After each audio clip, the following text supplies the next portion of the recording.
Bismillahirrahmanirrahim. Assalamualaikum warahmatullahi wabarakatuh. Alhamdulillah rabbil alamin. Assalatu wassalamu ala nabina Muhammadin wa alihi at-tahirin wa ashabihi ghurril mayamin wa man tabi'ahum bi ihsanin ila yaumiddin. Allahumma inna nas'aluka ilman nafi'an wa rizqan tayyiban wa amalan mutaqabbala. اللهم انفعنا بما علمتنا وعلمنا ما ينفعنا وزدنا علما. اللهم لا سهل إلا ما جعلته سهلا وأنت تجعل الحزن إذا شئت سهلا. أما بعد، رب اشرح لي صدري ويسر لي أمري واحلل عقدة من لساني يفقه قولي. Ma'asyiral muslimatil karimat yang dirahmati oleh Allah Subhanahu wa taala. Segala puji bagi Allah yang memberikan kesempatan untuk mensyukuri nikmatnya dengan menghadiri majlis ilmu, sebuah syukur yang sangat berharga untuk sebuah nikmat yang tidak bisa dihitung dan tak mampu untuk dikira. Semoga Allah Subhanahu wa taala menjadikan kita hambanya yang diterima syukurnya, yang dikabulkan doanya dan diperbaiki keadaannya. Salawat dan salam semoga sampai kepada Nabi mulia, Nabi yang dicinta, Nabi kita Muhammad bin Abdullah sallallahu alaihi wasallam. Ibu-ibu yang dirahmati oleh Allah Rabbul Alamin, hari ini kita masuk di halaman 227 di subjudul yang baru. Kita masih dalam pembahasan tentang sebab-sebab yang mendatangkan keharmonisan di dalam kehidupan. Kalau ibu-ibu masih ingat, kita kemarin sebutkan beberapa hal dan 3 telah kita sebutkan. Pertama adalah untuk mendapatkan keharmonisan kita perlu apa? Perlu agama, perlu Islam. Yang kedua, untuk membantu hadirnya keharmonisan kita butuh apa? Yang kedua, butuh nasab, keturunan dari jalur sedarah, senasab. Dan kemarin yang ketiga adalah adanya musahharah, yaitu semenda hubungan keluarga dari jalur pernikahan. Maka hari ini insyaAllah kita akan berbicara tentang sebab keempat yang mendatangkan keharmonisan, yang menjadikan kita harmonis di tengah-tengah masyarakat, yang menjadikan kita tidak diganggu oleh masyarakat, yang menjadikan kita kalaupun diganggu tidak semena-mena oleh masyarakat, sehingga kita ada penolong dan sebagainya, menghadirkan ketenangan, kebahagiaan. Sebab yang keempat, kata beliau, adalah al-mu'akhatu bil mawaddah. Sebab keempat dari sebab-sebab keharmonisan adalah persaudaraan dengan sayang dan kasih, atau dengan kasih dan sayang. Persaudaraan dipenuhi dengan kasih dan sayang. Persaudaraan di sini bukan persaudaraan di poin kedua, yaitu nasab, bukan. Bukan juga persaudaraan karena hubungan pernikahan. Tapi persaudaraan di sini adalah persaudaraan iman, persaudaraan ukhuwah Islamiyah yang membawa cinta dan kasih atau kasih dan sayang. Kata beliau, sebab keharmonisan yang keempat adalah persaudaraan kasih, yaitu persaudaraan yang penuh dengan kasih dan sayang, dibina dengan ukhuwah Islamiyah. Kata beliau, yaitu tentang persaudaraan ini, dia adalah mas kawin yang sungguh-sungguh bisa menghasilkan keikhlasan dan kebeningan. Dengan kejernihan yang selektif, dia bisa membawa kesempurnaan dan kehangatan. Jadi, ukhuwah Islamiyah, hubungan saudari dengan saudari lainnya yang dibangun dengan dasar ukhuwah, saudara dengan saudara yang lain atau kebalikannya, atau hukum silangnya, yaitu saudari dengan saudara yang dasarnya ukhuwah, tentunya dengan dasar-dasar adab-adab dan aturan-aturan Islam. Kalau orang bisa mendapatkan saudara seiman atau saudari seiman, yang mana ini adalah merupakan salah satu sebab yang sangat membantu, yang sangat mendukung dan menjadikan seorang bisa menggapai keharmonisan. Kata penulis, ini adalah tingkatan keharmonisan yang paling tinggi. Oleh karena itu Rasulullah sallallahu alaihi wasallam, Rasulullah SAW mempersaudarakan antara para sahabat. Jadi Rasulullah sallallahu alaihi wasallam setelah hijrah dari Mekah ke Madinah, yang sebelumnya para sahabat telah hijrah dulu. Kemudian barulah Rasulullah berhijrah ditemani oleh Abu Bakar As-Siddiq radhiyallahu anhu. Sesampai Nabi SAW di Madinah, Nabi SAW tidak langsung membangun negara Islam. Padahal kita ketahui bahwa orang-orang musyrikin telah sepakat untuk membunuh Nabi SAW dengan kekuasaan mereka yang ada di Mekah. Walaupun dengan bahaya yang ada begitu besar ini, ternyata yang pertama Nabi SAW lakukan bukan membangun negara Islam. Tetapi bukan juga yang pertama kali dilakukan oleh Nabi membangun masjid, bukan.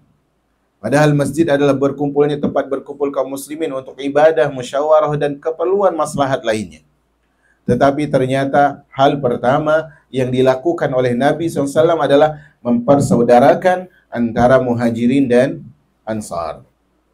Yang muhajirin yang berhijrah dari Mekah ke Madinah, dicari orang ansornya, kemudian dipersaudarakan yang ini dengan yang itu, si fulan dengan fulan, si fulanah dengan si fulanah, dipersaudarakan, dipersaudarikan oleh Nabi SAW. Dari tiga hal ini, membangun daulah kekuatan negara Islam, membangun masjid, dan mempersaudarakan muhajirin dan ansar, ternyata yang pertama kali dilakukan oleh Nabi SAW adalah mempersaudarakan muhajirin dan ansar. Tujuannya apa? Kata penulis, agar keharmonisan mereka bertambah dan saling tolong-menolong dan gotong royong mereka semakin kuat. Nah ini, bagaimana mungkin negara Islam itu akan ada sementara masyarakatnya tidak saling tolong-menolong, tidak ada persaudaraan? Apalah artinya bangunan yang dikatakan sebagai masjid, tempat terbaik di muka bumi, tetapi ternyata masyarakatnya tidak bersatu, tidak ada ukhuwah? Maka ini perlu untuk diperhatikan. Dan di sini beliau membawakan hadis dari Nabi SAW, tapi wallahu a'lam bishawab, kita tidak tahu asal usul hadisnya, dikasih keterangan. Kita tidak tahu asal usul hadisnya, yaitu yang berbunyi, hendaknya kalian mendapatkan para saudara yang jujur, karena mereka adalah hiasan pada waktu makmur dan perlindungan pada masa petaka. Nah ini hadisnya adalah hadis yang kita tidak tahu asal usulnya. Kemudian di sini beliau membawakan hadis yang lain. Penulis Al-Imam Al-Mawardi membawakan hadis yang lain. Kata beliau, Abu Az-Zubair meriwayatkan dari Sahal bin Sa'ad bahwa Nabi SAW bersabda, hadisnya adalah hadis yang lemah, kasih keterangan, hadis yang dhaif. Seseorang itu banyak disebabkan saudaranya. Tiada kebaikan bersahabat dengan orang yang tidak melihat bahwa hak dan kewajiban itu setara. Ini hadis adalah hadis yang lemah. Sehingga kita berpindah kepada pembahasan selanjutnya, yaitu ucapan Umar ibn al-Khattab. Dan ini adalah ucapan yang dinukilkan dari sahabat yang mulia, Amirul Mukminin Umar ibn al-Khattab radhiyallahu anhu. Apa kata Umar? Beliau punya ucapan ini sangat syahdu, ucapan yang sangat syahdu. Kata Umar bin Khattab, liqa'ul ikhwan jala'ul ahzan. Ini dipegang ibu-ibu untuk rumus dalam hidup. Liqa'ul ikhwan jala'ul ahzan, yaitu bertemu dengan saudara atau ibu-ibu bertemu dengan saudari seiman adalah penghilang kesedihan.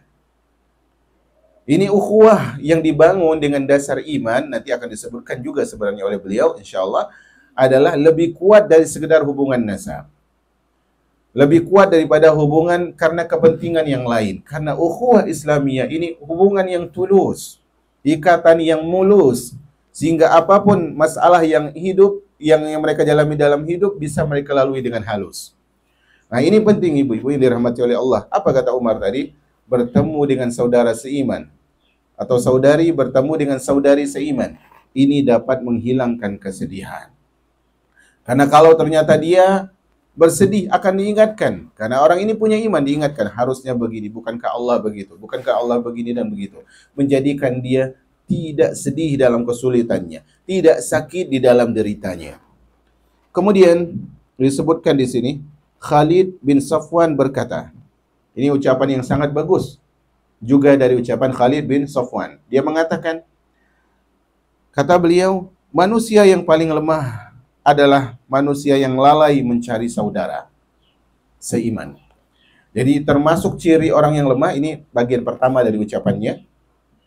Kata beliau, orang yang lemah adalah orang yang tidak mampu mencari saudara seiman, tidak mampu mencari saudari seiman. Orang seperti ini lemah sekali. Kenapa? Rentan dia diganggu oleh syaitan. Karena serigala akan lebih mudah menggambil atau memangsa seekor kambing ketika dia sendirian, tak bergabung dengan yang lain, tak ada penguatnya. Kemudian kata beliau di bait kedua atau potongan kedua dari ucapannya adalah beliau mengatakan manusia yang lebih lemah lagi adalah dia ketika adalah orang yang menghilangkan saudara yang telah dia dapatkan. Tadi di bagian pertama beliau katakan orang lemah adalah orang yang tidak punya saudara seiman. Orang yang lebih lemah lagi daripada orang ini setelah dia dapat saudara seiman, setelah dia dapat saudari seiman, tapi dia buang. Dia adakan permusuhan dengan dia. Saling menjauh, saling mendiami, saling tidak peduli, saling serang. Yang satu di Rusia, yang satu di Ukraina. Bombardir satu sama sini. Ini berat umat al-Islam yang dirahmati oleh Allah Subhanahu wa taala. Kemudian wasiat dari Ali bin Abi Thalib kepada putra beliau Hasan bin Ali. Dia mengatakan, ya bunai. Dia mengatakan, wahai anakku, al-gharib man laysa lahu habib. Wahai anakku, orang asing itu adalah orang yang tidak punya kekasih. Artinya dia tidak punya saudara seiman. Seorang muslimah yang asing adalah dia tidak punya saudari seiman. Bukanlah orang asing itu orang yang datang dari daerah yang lain kemudian menuju daerah tertentu. Ini asing secara muamalah manusia, tapi jiwanya belum tentu asing. Tapi orang yang asing, kata beliau, adalah orang yang tidak punya saudara seiman untuk dia berbagi kasih, untuk bertukar cinta, dan berbagi rasa, dan mengatur rindu. Dia tidak mampu untuk hal itu. Maka di sini penting untuk kita menjaga saudari seiman kalau sudah ada. Ibu-ibu jaga saudari seiman. Nah ini penting untuk kita pegang ucapan-ucapan hikmah seperti ini. Kemudian Ibnu Mu'taz berkata, dia mengatakan, man ittakhadha ikhwanan kana lahu a'wanan. Siapa yang mempunyai teman, maka dia punya penolong. Inilah pembahasan kita umat al-Islam. Kita ingin hidup harmonis, tidak diganggu oleh orang. Kalaupun orang mengganggu, gangguannya tidak berat. Kalaupun mereka mengucilkan, kita masih punya sandaran. Siapa yang tidak punya teman, tidak punya saudara seiman, maka dia tidak punya penolong. Kemudian sebagian ahli adab berkata, tabungan yang paling utama, saldo yang paling utama adalah saudara seiman yang menepati janji. Kalau ada teman seperti ini, saudari seiman seperti ini, ukhuwah seperti ini adalah tabungan yang tidak akan merugikan kita. Walaupun nol kita tidak berseri mungkin di situ tanpa huruf awal. Semuanya nol misalnya dari awal, tapi nggak ada pula ya. Nolnya banyak misalnya di rekening. Tapi kalau masih ada saudara atau saudari seiman ini, tidak akan sedih hidup kita. Tidak akan rugi. Salah satu ahli sastra berkata, sahabat yang menolong adalah lengan atas dan lengan bawah. Maksudnya adalah dia tempat kita mengadu setelah Allah, dan dia juga tempat kita bersandar setelah Allah Subhanahu wa ta'ala. Maka berkata seorang penyair, umumu rijalin fi umuri katsirah wa hammi minad dunya sadiqun musa'idu nakunu karuhin baina jismainin kusimat fajisahuma jismani warruhu wahidu. Obsesi para lelaki atau keinginan orang itu sangat banyak. Tapi obsesiku, keinginanku adalah kalau dikaitkan dengan dunia, aku hanya ingin punya sahabat yang mampu menolongku. Kami seperti satu ruh yang berada di dua badan. Badan kami dua, tapi ruh kami adalah satu. Apa kata Nabi? Al-Muslim lil Muslim kal jasadil wahid. Seorang muslim yang satu dengan muslim yang lain Muslimah yang satu dengan muslimah yang lain seperti apa? Tubuh yang satu. Kalau tubuh bagian ini merasakan sakit, apakah cuma bagian itu yang terasa? Tidak. Kalau yang ini merasakan demam, maka yang lain tidak bisa tidur dan akhirnya begadang. Kemudian seorang ahli berkata, beliau berkatakan di sini, ya, ada seorang berkata, orang yang bijak berkata, kata beliau, innama summiya sadiqu sadiqan lisidqihi. Teman itu, ini pegang ya, siapa sih sebenarnya teman kita? Teman itu dikatakan teman karena dia jujur. Innama summiya sadiqu sadiqan lisidqihi. Seorang teman itu dikatakan teman kalau dia jujur. Wal aduwan li aduwihi alaik. Dan musuh itu dikatakan musuh. Kenapa? Karena apa? Karena dia menganiaya dirimu. Makanya dalam pepatah Arab disebutkan, ini sadiquka, ini kalau ibu-ibu hafalin bagus sebenarnya. Sadiquka man sadaqaka la man saddaqaka. Sadiquka man sadaqaka tanpa tasydid, la man saddaqaka pakai tasydid. Sadiquka man sadaqaka la man saddaqaka. Temanmu yang sebenarnya adalah temanmu yang jujur kepadamu. Engkau benar, dia katakan benar. Engkau salah, dikatakan salah. Bukan yang apa katamu dibenarkan. Salah tetap benar. Bajunya bolong dikatakan bagus. Make up-nya salah tempat dikatakan cantik. Nah, ini bukan teman. Sadiquka man sadaqaka la man saddaqaka. Nah, ini penting. Kemudian di sana ada tingkatan hubungan yang sangat besar dalam Islam yang disebut dengan Al-Khalil. Disebutkan di sini, Sa'lab berkata, Al-Khalil, yaitu Khalil itu artinya kekasih. Kekasih yang sangat tinggi. Kekasih yang sangat dekat disebut Khalil. Kenapa disebut Khalil? Karena cintanya yang berada di sela-sela hati, ia memenuhi tiap ruang dalam kosongnya hati. Jadi di sana ada dalam bahasa Arab, cinta itu ada yang namanya mawaddah, ada yang namanya mahabbah, dan sebagainya. Ada juga yang nama khullah. Khullah, kalau laki-laki, pihaknya ini disebut khalil. Kalau perempuan, khalilah. Dan dalam kehidupan dunia ini cuma ada dua khalil. Allah cuma punya dua kekasih yang dengan gelar khalil. Siapa itu? Nabi Muhammad dan Nabi Ibrahim. Kenapa? Karena cinta mereka sangat besar kepada Allah sehingga berani mengorbankan siapapun, bahkan anaknya, bahkan keluarganya. Sehingga tidak ada ruang dalam kalbu mereka, dalam jiwa mereka, kecuali dipenuhi cinta kepada Allah Subhanahu wa ta'ala. Ar-Rayashi menyandungkan ucapan Bashar, engkau telah sepenuhnya memiliki rohku, sebab itu kekasih yang dekat disebut Khalil. Karena semuanya adalah terisi oleh cinta kepada pihak tersebut. Kemudian ibu-ibu yang dirahmati oleh Allah, kita harus ketahui bahwasanya persaudaraan berdasarkan ukhuwah, berdasarkan iman yang kita bahas ini, itu ada dua macam.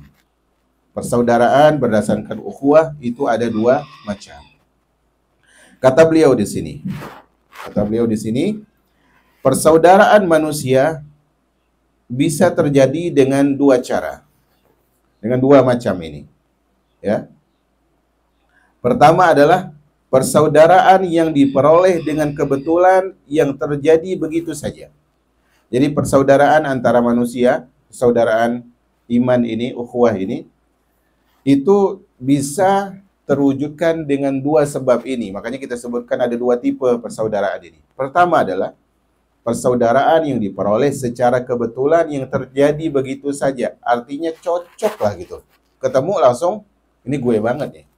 Kayak gitu lah. Walaupun mungkin ini gue banget, dia suka healing, saya suka healing. Ini beda kan ya.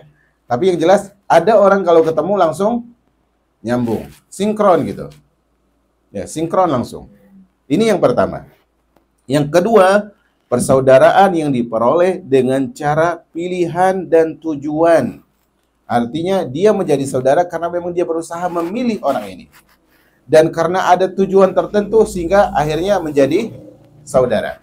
Ini ada dua tipe persaudaraan. Apa kata penulis? Persaudaraan yang diperoleh secara kebetulan adalah persaudaraan yang kondisinya paling kuat, yaitu persaudaraan yang pertama. Tiba-tiba nggak ada niat mau apa-apa, nggak ada niat bisnis, nggak ada niat cari teman, tiba-tiba ketemu orang cocok. Nah, ini lebih kuat ikatannya, lebih kuat simpulannya, dan lebih semerbak harumnya. Kenapa? Karena dia terjadi oleh sebab-sebab yang didasarkan kepada persaudaraan itu sendiri. Jadi kenapa ini langsung cocok kok lebih kuat? Ya, karena apa? Karena sesuatu yang tidak dipaksa itu lebih langgeng. Sesuatu yang tidak dipaksakan itu lebih langgeng. Ini penting. Sedangkan persaudaraan yang kedua yang diperoleh karena adanya sebab tujuan, dibuat oleh sebab-sebab yang tunduk kepada sebab itu. Artinya saya akan saudara sama dia kalau ke bisnis ini deal. Saya akan temenan sama dia kalau dia Kalau dia ikut kata saya dan sebagainya. Ada tujuan. Yang ini tidak lebih kuat walaupun nanti mungkin terbina hubungannya. Ini penting untuk kita perhatikan. Nah, mungkin di pertemuan ini kita hanya bahas persaudaraan yang pertama saja. Kata penulis selanjutnya di sini, kata beliau, persaudaraan yang terjadi secara alami itu lebih kuat daripada persaudaraan yang terjadi sebab adanya tujuan. Kami akan memulai pembahasan dari persaudaraan yang pertama, yaitu persaudaraan yang diperoleh secara kebetulan. Tanpa maksud cari teman, ternyata jadi teman, gitu. Kemudian kami akan melanjutkan dengan persaudaraan kedua, yaitu persaudaraan yang diperoleh karena adanya tujuan. Persaudaraan yang diperoleh secara kebetulan memiliki sebab-sebabnya. Kami akan memulai pembahasan dari sebab-sebab ini, kemudian kami akan melanjutkan dengan puncak kondisinya yang dibatasi menjadi 7 peringkat. Terkadang aku menyempurnakannya, kata penulis. Terkadang aku hanya menjelaskan sebagiannya saja. Setiap peringkat tersebut memiliki spesifikasi khusus dan sebab yang meniscayakannya. Kita langsung di bawah syair. Berarti di sini kita bahas sebab ukhuwah pertama, yaitu ukhuwah yang terjadi karena kebetulan, spontanitas, pas aja cocok. Dan ukhuwah yang ini ada sebab-sebabnya. Ukhuwah yang terjalin karena spontanitas, karena kebetulan, tanpa maksud tujuan ini memiliki sebab-sebab penguatnya. Kata beliau, sebab persaudaraan yang pertama, sebab pertama ini adalah kesamaan jenis dalam sebuah kondisi. Kesamaan jenis dalam sebuah kondisi. Misalnya adalah dia baru hijrah. Dia adalah seorang muslimah yang sebaya. Ketemu dengan dia seorang muslimah, umurnya belia, ketemu dengan muslimah juga yang umurnya belia, sejenis. Kondisinya sama. Pejuang hijrah sendirian di rumah. Yang ini hijrah satu-satunya dia di rumahnya, yang itu pun satu. Ini jenisnya sama, kondisinya sama. Sama-sama dan menyatu berada dalam kondisi tersebut. Nah, sama-sama menyatu dalam kondisi tersebut. Jika kesamaan jenisnya kuat, maka persatuannya makin kuat. Jika kesamaan jenisnya lemah, maka persatuannya juga lemah. Selama tidak ada sebab lain yang memperkuat persatuan itu. Nah, hal itu, kata beliau, bisa terjadi karena persatuan itu berdasarkan keserupaan rupa. Kan kadang kan ada yang Korea temenan sama yang Korea aja. Yang Afrika nggak mau diajak sama mereka. Nah, kadang ini. Nah, tapi kadang walaupun beda, yang ini gelap, yang itu terang, yang itu mendung, yang ini terik. Misalnya, kadang menjadi kuat karena faktor lain. Kita sama-sama memulai hijrah. Kadang ada faktor itu. Tapi tidak bisa dipungkiri, kesamaan, kedekatan rupa maka ini menguatkan ukhuwah tersebut. Kesamaan rupa berdasarkan kesamaan jenis. Kata beliau apa? Kata beliau, jika kesamaan jenis tidak ada dari satu sisi, maka kesamaan rupa menjadi tiada. Artinya, kadang sama-sama hijrah, tapi sayangnya satunya wanita, satunya laki-laki. Tidak bisa mereka menjadi dekat, kan begitu? Karena perbedaan jenis dari semua sisi. Jadi kadang dia tidak bisa didukung. Jika kesamaan rupa tiada, maka persatuan pun tiada. Ya, mungkin juga dia adalah sama-sama belia, tapi yang ini adalah rupanya adalah rupa orang yang ingin bebas tanpa aturan, yang itu ingin berjalan dengan syariat. Ini pun tidak bisa nyambung. Maka terbukti Maka terbukti bahwa kesamaan jenis meskipun macam-macam adalah usul atau asal usul persaudaraan dan keadaan persatuan. Jadi Allah katakan dalam surat Al-Hujurat, Allah Subhanahu wa taala katakan, ya ayyuhan nas inna khalaqnakum min dzakarin wa unsa waja'alnakum syu'uban wa qaba'ila lita'arafu.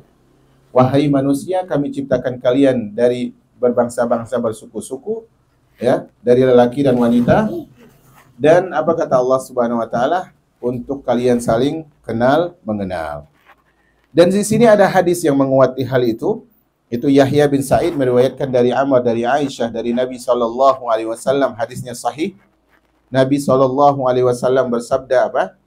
Kata Nabi sallallahu alaihi wasallam, al-arwahu junudun mujannada. Kata Nabi sallallahu alaihi wasallam, roh itu laksana pasukan tentara. Laksana tentara yang berkumpul. Apa? Fama ta'arafa minha talab. Jika saling kenal, jika roh tersebut saling mengenal, maka akan satu. Maka tadi saya bilang ini gue banget, berarti dia akan nyatu otomatis. Wa ma tanakara minha ikhtalaf. Dan jika berbeda jenisnya, maka akan apa? Akan berbeda, akan saling mengingkari. Oh, saya nggak cocok sama orang ini. Karena orang ini dia maunya kalau duduk sama dia harus baca kitab terus. Nah, ini kan karena ada perbedaan jenis. Sementara yang ini saya suka nih orang seperti ini. Ada seperti itu kan manusia? Ada. Ya. Kalau bersatu itu berarti tandanya cocok. Kalau tidak bersatu berarti ada hal yang saling mengingkari secara jenis jiwanya. Ini jelas kata beliau. Ini hadisnya sahih ya. Kemudian kata penulis, ini jelas roh yang memiliki kesamaan jenis akan saling mengenal, sedangkan roh yang tidak memiliki kesamaan akan saling mengingkari. Pepatah hikmah mengatakan, para lawan tidak akan sepakat, kesamaan rupa tidak akan berpisah. Yaitu orang yang saling bermusuhan. Akan sepakat tidak? Tidak akan sepakat. Sebagaimana kesamaan rupa itu pasti tidak akan berpisah. Nah, ini penting untuk kita perhatikan bahwa kita harus mencari jiwa yang cocok. Yang penting patokannya arahnya menuju Allah. Menuju ridho Allah Subhanahu wa taala. Karena kita tidak bisa pada asalnya di langkah awal ya, memaksakan diri kita mulai dari level 1 kemudian langsung bergabung sama orang yang level 7. Sulit. Harus berjuang? Ya harus. Tetapi apa? Jangan loncat karena Anda akan apa? Akan jatuh. Anda akan jatuh. Kemudian di sini kata penulis, salah satu ahli hikmah berkata, sebab indahnya kesamaan jenis antar saudara, maka mereka saling berhubungan salah satunya. Nah, ini karena kalau rupanya sama, jenisnya sama, biasanya akan menjadi bagus. Nah, ini sebab pertama. Sebab pertama. Syairnya tidak kita bacakan karena syairnya adalah ringkasan dari sebab pertama. Sebab pertama yang menguatkan ukhuwah yang spontan tadi apa?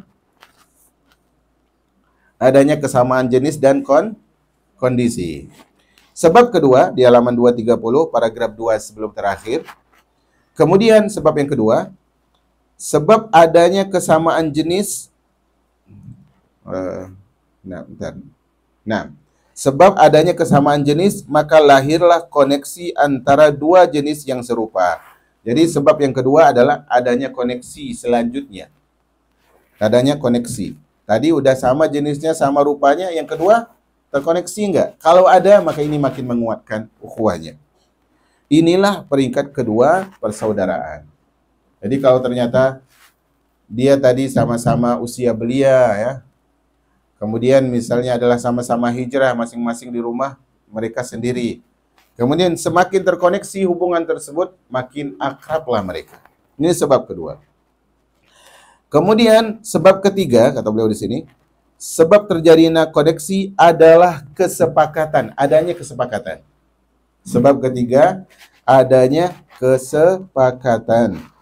Jadi, koneksi merupakan hasil kesamaan jenis, sedangkan sebab terjadinya koneksi adalah apa?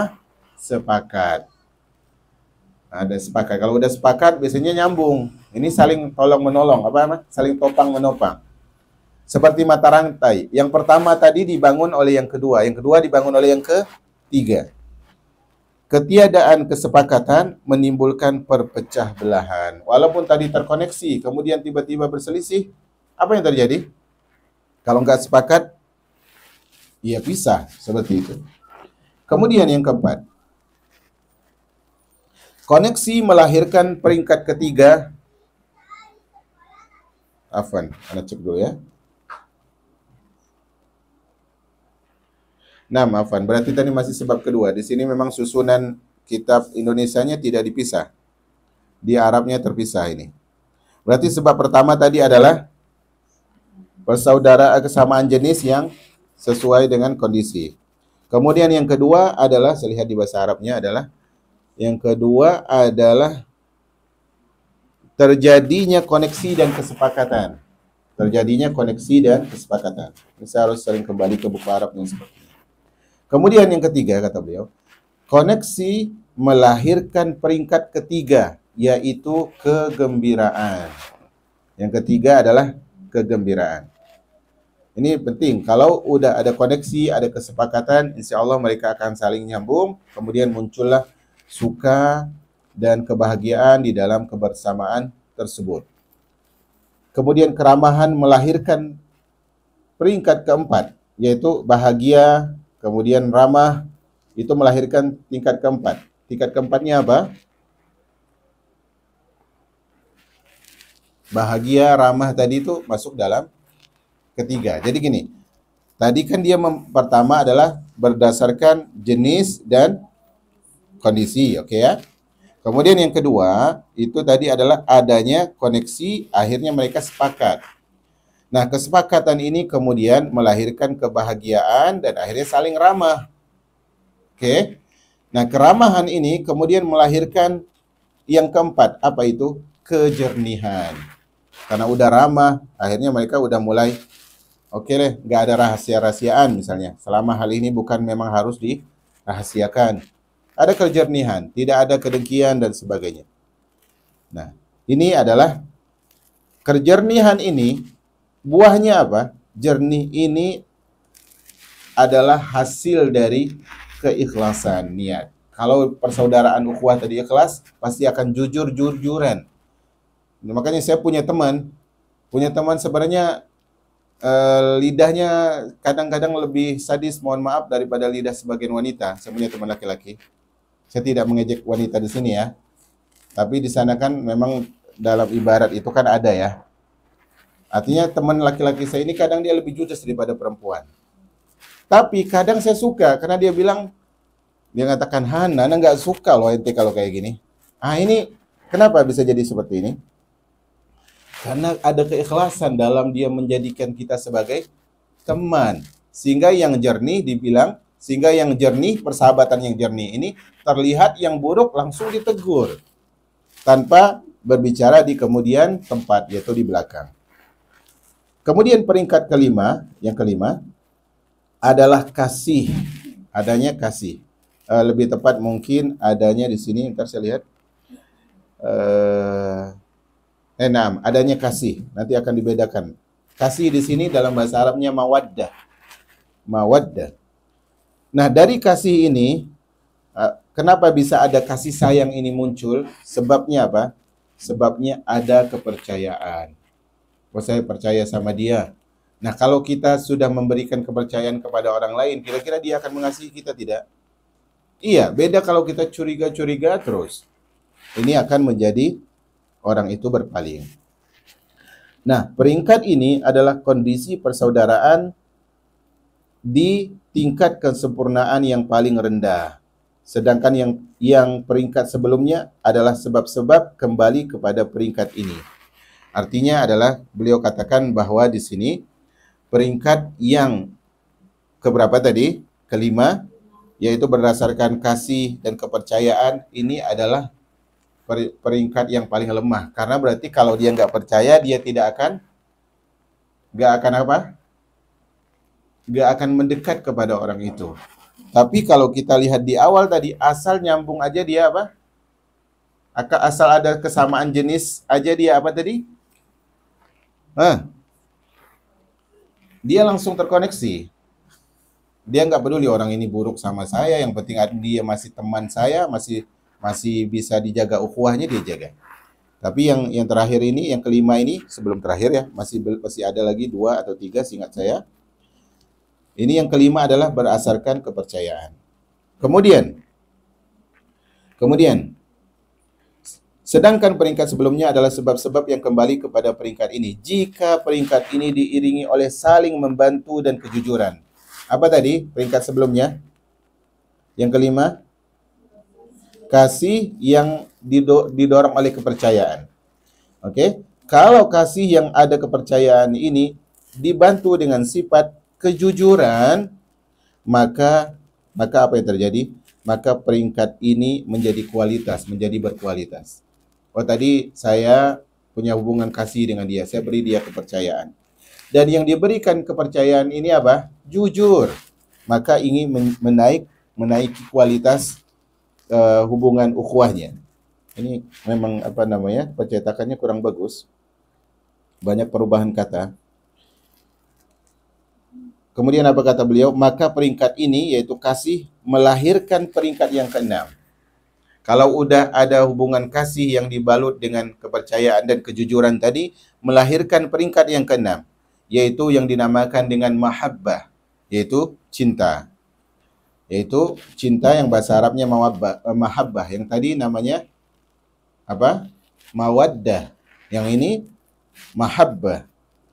Akan melahirkan cinta yang penyebabnya adalah penilaian baik. Kenapa orang mencintai pihak tertentu? Karena menurutnya orang itu baik. Dia lihat kelebihannya.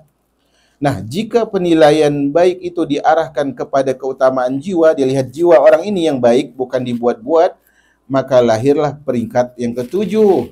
Kalau dia tadi yang keenam mencintai, ya, yang keenam dia mencintai, dia udah tahu orang ini jiwanya bagus, di perangainya molek, kata orang sini, maka dia akan mengagungkan, dielu-elukan. Nah, jika penilaian baik itu diarahkan kepada rupa yang bergerak, ya, yaitu adalah baik jiwanya, kemudian baik juga raganya, maka lahirlah peringkat yang ke-8. Apa itu peringkat ke-8? Yaitu akhirnya apa? Rindu kalau enggak ketemu. Rindu kalau enggak ketemu. Diriwayatkan ibu-ibu, ada Nabi SAW kan punya banyak istri ya, tapi tentunya sahabat itu tahu di hari ini Nabi di rumah istri yang ini, di hari itu Nabi di rumah istri yang itu. Jadi dikisahkan tentang salah seorang sahabat. Ini kisah tentang kerinduan ini. Kalau cintanya itu sudah sangat, nanti saya akan sebutkan tentang al-ishq ini ya, yaitu kerinduan. Kalau rindu ini sudah sangat kuat, susah untuk memisahkan diri. Jadi sahabat ini, dia ngetuk pintu rumah Nabi SAW. Dia katakan, Assalamualaikum. Maka Nabi SAW buka pintu, Waalaikumsalam. Kemudian ditanya oleh Nabi, ada apa, wahai sahabatku? Kata sahabat ini, tidak apa, wahai Rasulullah, hanya ingin tahu kondisimu. Kemudian dia pulang. Rasulullah tutup pintu rumah, sahabat ini pun pulang. Dan menutup pintu rumah. Pulang sebentar, dia balik lagi, dia ketuk lagi pintu. Berulang kali sampai Rasulullah katakan, ada apa sebenarnya wahai fulan? Kata dia mengatakan, wahai Rasulullah, sesungguhnya aku tidak ingin mengganggumu. Ini bahasa saya gunakannya, ringkasan dari kejadian itu. Wahai Rasulullah, sesungguhnya saya tidak ingin mengganggu Anda. Hanya saja setiap kali saya pulang ke rumah, tidak ada rasa nyaman kecuali saya selalu rindu ingin melihat wajahmu. Sallallahu alaihi wasallam. Nah, inilah kerinduan jamaah yang dirahmati oleh Allah Subhanahu wa taala. Kalau cinta itu sudah memuncak, maka dia tidak akan bisa dibendung. Ya, tidak akan bisa dibendung. Karena inilah kerinduan. Makanya, tapi kita harus tahu ibu-ibu, kerinduan ini ada yang terpuji, ada yang tercela. Al-ishq, yang terpuji kita terjemahkan dengan rindu. Tapi yang tercela kita terjemahkan dengan kasmaran. Nah, kasmaran ini bahaya. Makanya pernah dengar Laila Majnun, lebih tepatnya adalah Majnun Laila. Karena Majnun Laila artinya orang yang gila disebabkan oleh cinta kepada Laila. Dia tidak bisa ketemu dengan Laila setiap hari, tapi dia cium-cium tuh tembok tanahnya si Laila. Dia katakan, aku mencium tembok ini bukan aku mencintai tembok ini, tapi aku mencintai orang yang berada di balik tembok ini. Subhanallah. Ini namanya apa? Kasmaran. Kasmaran. Pergi ke pengajian daurah Ustadz Fulan, ada sendal pink, kayaknya dia nih. Nah, itu namanya apa? Kasmaran. Ini terjadi loh di masa-masa kita. Saya tidak tahu, mungkin di sini tidak pernah merasakan. Ya, artinya orang dalam artian kalau dia kadang ingin kepada seseorang, kemudian apa? Dia tidak berani mengungkapkannya atau terhalang dari mengungkapkan. Kadang cinta itu berubah dari jadi terpuji atau menjadi tercela. Terpujinya gimana? Diarahkan pada hal yang bermanfaat. Tercelanya bagaimana? Dia cek, oh, si fulan atau si fulanah keluar pakai baju pink. Baju hitam atau baju dongker. Dia pun keluar dengan baju dongker. Nanti tiba-tiba, bajunya sama ya kita. Berarti apa? Berarti jodoh, kadang sengaja. Nah, ini jemaah. Ini, Allahu a'lam bishawab. Yang jelas yang kita bahas di sini bukan kasmarannya, tapi apa? Kerinduannya. Cinta yang begitu besar sehingga menghadirkan kerinduan kepada pihak yang dicinta. Ini peringkat ke-8 dari peringkat ukhuwah Islamiyah ini. Apa kata penulis? Kata penulis apa? Peringkat ini adalah peringkat teratas yang bisa dihitung. Peringkat ini yang melewati peringkat ini tidak bisa diperkirakan dan bukan merupakan kondisi terbatas. Karena dia bisa jadi penyebab percampuran jiwa meskipun badannya berbeda. Artinya apa? Walaupun fisiknya jauh, tapi karena tingkat levelnya udah tinggi, seakan-akan apa? Bersatu. Nanti ada kisahnya. Dan menyebabkan bercampurnya roh meskipun jasadnya berlainan. Kondisi ini tidak mungkin bisa dihitung puncaknya dan tidak bisa diketahui batasnya. Al-Kindi berkata, teman adalah manusia. Perhatikan dengan seksama ucapan ini. Teman adalah manusia. Yang dia adalah engkau, hanya saja dia bukan engkau. Perhatikan. Teman adalah manusia. Artinya apa? Saya manusia, teman saya juga manusia. Dia adalah engkau. Hanya saja dia bukan engkau. Maksudnya adalah karena saking besarnya level cinta mereka ini, akhirnya apa? Apapun yang dilakukan oleh teman saya, itulah seakan-akan perbuatan saya. Apapun yang diputuskan oleh teman saya, itulah yang saya setujui. Walaupun fisik dia beda dengan fisik saya. Paham di sini ya? Dia adalah engkau. Artinya apapun yang dia ngomongin, udahlah, saya nurut aja. Kan begitu. Tapi ingat, apakah dia sama dengan saya? Fisiknya beda. Di sini ada kisah. Kata beliau, serupa dengan ucapan ini adalah ucapan yang diriwayatkan dari Abu Bakar As-Siddiq. Ketika Talhah bin Ubaidillah menunaikan zakat hasil bumi, saat itu khalifahnya adalah Abu Bakar. Ya, menulis sebuah surat dan mempersaksikan kepada publik bahwa dia menyerahkan hasil bumi ini kepada kaum muslimin. Di antara saksi yang hadir adalah Umar bin Khattab. Suratnya dari Thalha bin Ubaidillah, khalifahnya adalah Abu Bakar, di antara saksinya adalah Umar. Lalu Thalha membawa surat itu kepada Umar untuk distempel. Karena yang nyuruh siapa? Abu Bakar. Maka Umar tidak mau menstempel. Padahal yang nyuruh siapa tadi? Abu Bakar. Apa kata Thalha? Apa kata perawi? Thalha pun merajuk karena Umar tidak mau stempel, padahal Abu Bakar nyuruh stempel. Umar tidak mau, Abu Thalha merajuk datang kepada Abu Bakar sambil sedikit kecewa. Ini ada paragraf yang salah tulis. Dan dia berkata, yaitu Thalha berkata, demi Allah aku tidak tahu wahai Abu Bakar, apakah engkau khalifah atau Umar? Di situ apa tulisannya? Umar menjawab, yang benarnya Abu Bakar menjawab. Diganti. Maka merajuklah Thalha bin Ubaidillah mengatakan, aku tidak tahu wahai Abu Bakar. Tadi kau suruh aku datang kepada Umar untuk distempel, tapi Umar tidak mau. Apa kata dia? Aku tidak tahu engkaukah khalifahnya atau Umar. Maka Abu Bakar menjawab, aku adalah Umar, tapi aku adalah Umar. Ya, di sini saya lihat di nas Arabnya, aku adalah Umar, tetapi dia adalah aku.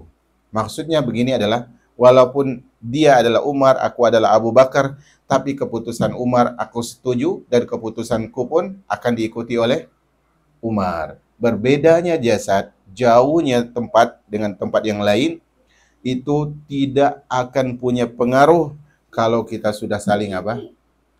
Sudah saling sampai kepada kesucian rindu dan juga kemurnian cinta tadi. Maka inilah akhir dari pertemuan kita hari ini.